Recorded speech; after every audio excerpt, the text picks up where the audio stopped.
तो चलिए दोस्तों, आज का महत्वपूर्ण प्रश्न है, कश्मीर के अकबर नाम से जाना जाता है। कश्मीर के अकबर नाम से जाना जाता है। दोस्तों, किसको जाना जाता है? जैनुल अबिदीन। जैनुल अबिदीन। तो चलिए हम लोग अगला प्रश्न की ओर बढ़ते हैं। प्रश्न नंबर दूसरा प्रश्न है, उल्लू खान की उपाधि से किसे सम्मानित किया गया? उल्लू खान उपाधि से किसे सम्मानित किया गया? दोस्तों, इसका आंसर क्या होगा बताइए आप लोग। दोस्तों, इसका राइट आंसर होगा बलबन। क्या होंगे? बलबन। तो चलिए हम लोग अगला प्रश्न की ओर बढ़ते हैं। प्रश्न नंबर अगला है, अशोक के शिलालेखों को पहली बार किसके द्वारा पढ़ा गया? दोस्तों बताइए, इसका राइट आंसर क्या होगा? दोस्तों, इसका राइट आंसर होगा sir James Prinsep. Sir James Prinsep. तो चलिए नेक्स्ट क्वेश्चन नंबर 4 की ओर बढ़ते हैं। प्रश्न है, वारकरी संप्रदाय के प्रवर्तक थे। वारकरी संप्रदाय के प्रवर्तक थे। तो बताइए दोस्तों, कौन थे? दोस्तों, इसका राइट आंसर जो है वो होगा एकनाथ। एकनाथ। चलिए नेक्स्ट प्रश्न की ओर बढ़ते हैं हम लोग। दिलवारा मंदिर उदाहरण है। आपको बताना है दिलवारा मंदिर कौन से धर्म से रिलेट करता है। तो बताइए, इसका राइट आंसर क्या होगा? दोस्तों, इसका राइट आंसर होगा जैन स्थापत्य के। जैन स्थापत्य के। चलिए प्रश्न नंबर अगला बढ़ते हैं हम लोग और देखते हैं, औषधि से किसका संबंध नहीं है? औषधि से किसका संबंध नहीं है?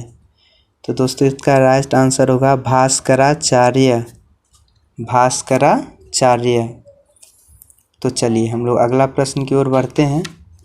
किस धर्म में तीर्थकर के नाम से 24 महान आचार्य है? किस धर्म में तीर्थकर के नाम से 24 महान आचार्य है? तो बताइए दोस्तों, इसका राइट आंसर क्या होना चाहिए ABCD में से? जल्दी से उत्तर दीजिए। दोस्तों, ये होगा जैन धर्म। क्या होंगे? जैन धर्म। चलिए हम लोग अगला प्रश्न की ओर बढ़ते हैं। प्रश्न है, हड़प्पा के लोग प्रयोग करना नहीं जाते थे। हड़प्पा के लोग प्रयोग करना नहीं जानते थे। ये होना चाहिए प्रश्न। दोस्तों, यहाँ पे गलत हो गया है, टाइपिंग मिस्टेक है। बताइए, क्या प्रयोग करना नहीं जानते थे? तो दोस्तों, ये होगा लोहा। क्या होंगे? लोहा। तो चलिए अगला प्रश्न की ओर हम लोग बढ़ते हैं। प्रश्न है, वह स्थान जो किसी समय का फ्रांसीसी उपनिवेश था, अब अरविंद आश्रम की मंजिल है, कौन सा है? तो बताइए वो जगह कौन से होंगे? कमेंट करके बताएं दोस्तों। दोस्तों, इसका राइट आंसर जो है वो होगा चेन्नई। क्या होंगे? चेन्नई। वो आई एम सॉरी दोस्त, इसका होगा पांडिचेरी। पांडिचेरी। चलिए दोस्तों, नेक्स्ट प्रश्न की ओर बढ़ते हैं। प्रश्न नंबर अगला, सर्वप्रथम किसने 1857 के विद्रोह को भारत का प्रथम स्वतंत्रता संग्राम कहा? तो बताइए दोस्तों, किसने कहे थे? दोस्तों, ये होंगे BD सावरकर। BD सावरकर। तो चलिए दोस्तों, हम लोग अगला प्रश्न की ओर बढ़ते हैं। प्रश्न नंबर 11, जैन साहित्य को कहा जाता है। क्या कहा जाता है जैन साहित्य को दोस्तों? आप लोग बताएं। जैन साहित्य को आगम कहा जाता है। क्या कहा जाता है दोस्तों? आगम। तो चलिए हम लोग अगला प्रश्न की ओर बढ़ते हैं। प्रश्न है, सभ्यता का उद्गम हुआ। कहाँ से हुआ था सभ्यता का उद्गम दोस्तों? बताइए दोस्तों। ये हुआ था घाटियों में। कहाँ पे? घाटियों में। तो चलिए दोस्तों नेक्स्ट प्रश्न की ओर बढ़ते हैं। प्रश्न नंबर अगला 13 है, बाबर ने तुजुक ए बाबरी किस भाषा में लिखे थे? बाबर ने तुजुक ए बाबरी किस भाषा में लिखे थे? तो बताइए दोस्तों क्या होगा इसका राइट आंसर? दोस्तों ये होंगे चुगताई तुर्की। चुगताई तुर्की। तो चलिए अब हम लोग चलते हैं अगला प्रश्न की ओर। प्रश्न है, अकबर ने अजमेर स्थित शेख मोईउद्दीन चिश्ती की दरगाह की यात्रा की थी। कितने ईस्वी में किए थे? बताइए दोस्तों आप लोग। दोस्तों ये होगा 1562। 1562 ईस्वी में वो किए थे वहाँ की यात्रा। तो चलिए हम लोग अगला प्रश्न की ओर बढ़ते हैं। प्रश्न है दोस्तों, तूतीनामा किस संस्कृत ग्रंथ का फारसी अनुवाद है? तूतीनामा किस संस्कृत ग्रंथ का फारसी अनुवाद है? तो बताइए दोस्तों किसका होगा? 15 का राइट आंसर क्या होनी चाहिए? दोस्तों ये होगा शुक्र सप्तपदी।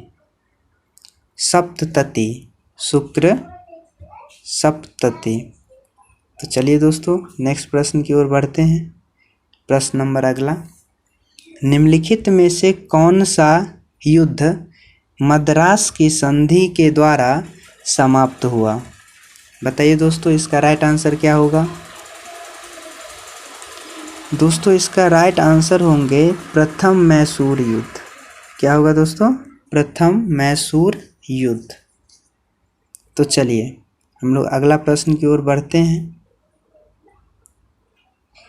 प्रश्न है, प्राचीन पतन पुहार किसके तट पर स्थित है? प्राचीन पतन पुहार किसके तट पर स्थित है? तो बताइए दोस्तों इसका राइट आंसर क्या होना चाहिए? दोस्तों ये होंगे कावेरी नदी। क्या होंगे दोस्तों? कावेरी नदी। तो चलिए हम लोग अगला प्रश्न की ओर बढ़ते हैं। प्रश्न नंबर 18,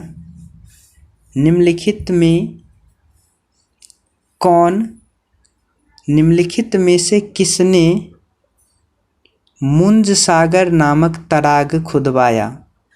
बताइए दोस्तों मुंज सागर नामक जो नदी है वो किसने खुदवाए थे? इसका राइट आंसर क्या होगा? तो दोस्तों इसका राइट आंसर होगा वाक्यपति द्वितीय। वाक्यपति द्वितीय। तो चलिए प्रश्न नंबर 19 बोल रहा है कि हर्ष ने सोने के सिक्के के पृष्ठ भाग पर किसका अंकन है? किसका भाग अंकन है दोस्तों? बताइए दोस्तों ये होगा गौतम बुद्ध। तो चलिए हम लोग अगला नंबर प्रश्न पे बढ़ते हैं। प्रश्न नंबर 20 है, निम्नलिखित में से किस मुगल बादशाह ने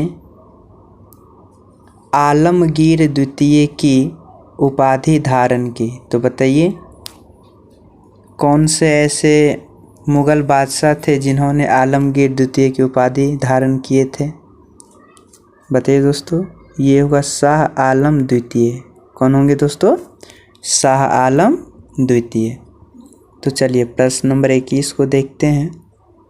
बोला जा रहा है, निम्नलिखित में से किसने ऐसे सिक्के जारी करने का आदेश दिए जिन पर हिंदू देवी की आकृति अंकित हो? तो बताइए दोस्तों क्या होगा इसका राइट आंसर? दोस्तों ये होंगे मुहम्मद गौरी। कौन थे? मुहम्मद गौरी।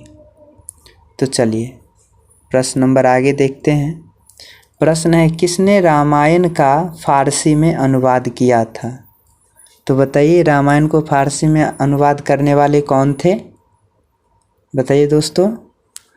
ये थे मौला अब्दुल कादिर बनायूनी। मौला अब्दुल कादिर बनायूनी। तो चलिए नेक्स्ट प्रश्न नंबर अगला बढ़ते हैं। ख्वाजा कुतुबुद्दीन को बख्तियार की उपाधि किसने प्रदान की थी? तो बताइए दोस्तों, किनके द्वारा इन्हें ये दिया गया था उपाधि? ये दिए गए थे ख्वाजा मोइनुद्दीन चिश्ती के द्वारा। ख्वाजा मोइनुद्दीन चिश्ती के द्वारा। तो चलिए दोस्तों अगला प्रश्न की ओर बढ़ते हैं। प्रश्न है, निम्नलिखित में से कौन सा राजवंश शैलकृत मंदिरों के निर्माण में अपनी योगदान के लिए प्रख्यात थे? तो बताइए दोस्तों, कौन ऐसे राजवंश थे जिन्होंने मंदिरों के निर्माण में अपने योगदान में प्रख्यात हासिल किए थे? बताइए दोस्तों।